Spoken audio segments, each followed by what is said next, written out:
Vamos, então, agora a um outro subitem que tem o título de Ensino e Prática.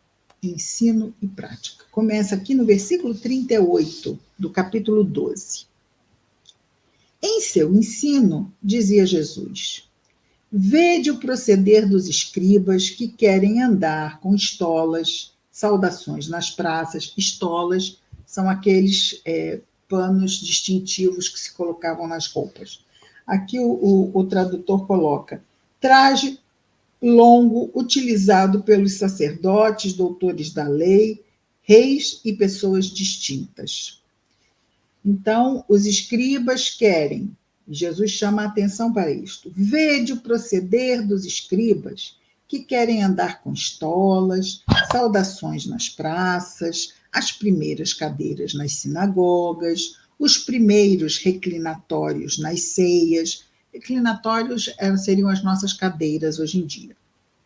Que devoram as casas das viúvas, orando longamente, como pretexto. Pretexto de quê? De serem não só destacados, mas também recebem por isto. Tá? Estes receberão condenação excedente.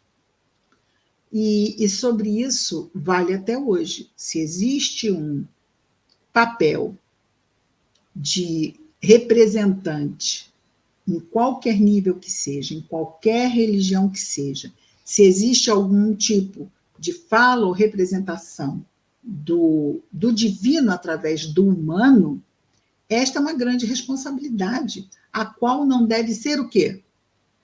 Cobrada. E nem deve servir para exaltar o quê? A vaidade daquele que se predispõe a esse tipo de serviço. Nós lembramos muito até de Francisco de Assis, não é? Francisco de Assis se dedicou ao trabalho junto ao Cristo, dissociado totalmente da linha adotada pela Igreja Católica até então, em todas as ordens religiosas, que traduziam muita opulência, não é? Muita riqueza, muito ouro, muita... E ele, então, optou pela pobreza, a fim de deixar este testemunho e testamento para toda a humanidade de como servir ao Cristo sem nenhum tipo de interesse. O nosso interesse aqui no plano físico, de alguma forma, vai tanger para o material.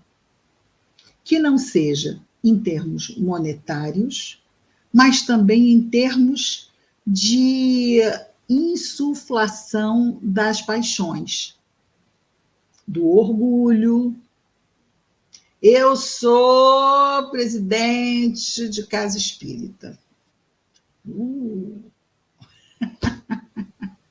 Eu não sou nada, que a casa nem é minha, né?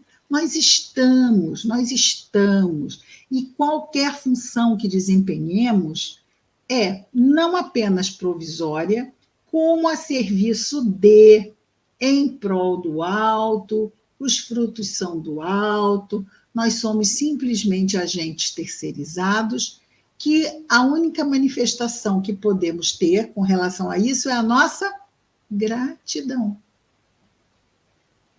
Mas nem sempre vemos assim, porque embora muitas vezes as pessoas não levem dinheiro algum, elas recebem outros tipos de ganho que entram por ali, como a vaidade, não é? E são questões muito sutis, muito sutis. Então, o elogio deve ser evitado, o estímulo pode ser dado, o estímulo sempre é bem-vindo, não é? Mas não aquele elogio que é um risco, é sempre um risco. Por que é um risco? Porque nós todos somos o quê? Espíritos imperfeitos. Qual é a nossa história? Sabemos? Conhecemos? Não, não sabemos. Não conhecemos. E muitas vezes uma chaga moral, ela pode ficar escondida até que por alguma situação possa vir a se manifestar. Entendem? A pessoa pode dizer assim: eu nunca faria uma coisa dessas. Mas ela está falando da vida do outro e nunca passou pelo que o outro passou. Será que se ela estivesse passando pelo que o outro passou, ela não faria como o outro fez? Não é? Então, muitas vezes, nós não conhecemos-nos de todo por isto, porque nós não passamos por tudo que todas as pessoas passam. Daí nós evitarmos o julgamento. Estamos julgando o que no outro? Que o outro tem uma deficiência? Qual é a nossa? Ah, eu não tenho a do outro, mas talvez eu ainda não tenha sido testado como o outro foi.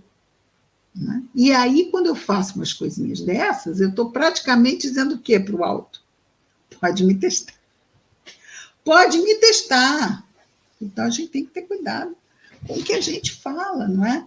Porque, às vezes, nós podemos estar convidando o nosso anjo guardião a pedir por nós que passemos por uma experiência renovadora, como uma prova mais difícil, como o nosso irmão também passou. Então, vamos buscar sermos caridosos com a limitação do outro, e pode ser que assim também a gente se preserve mais de certas coisas.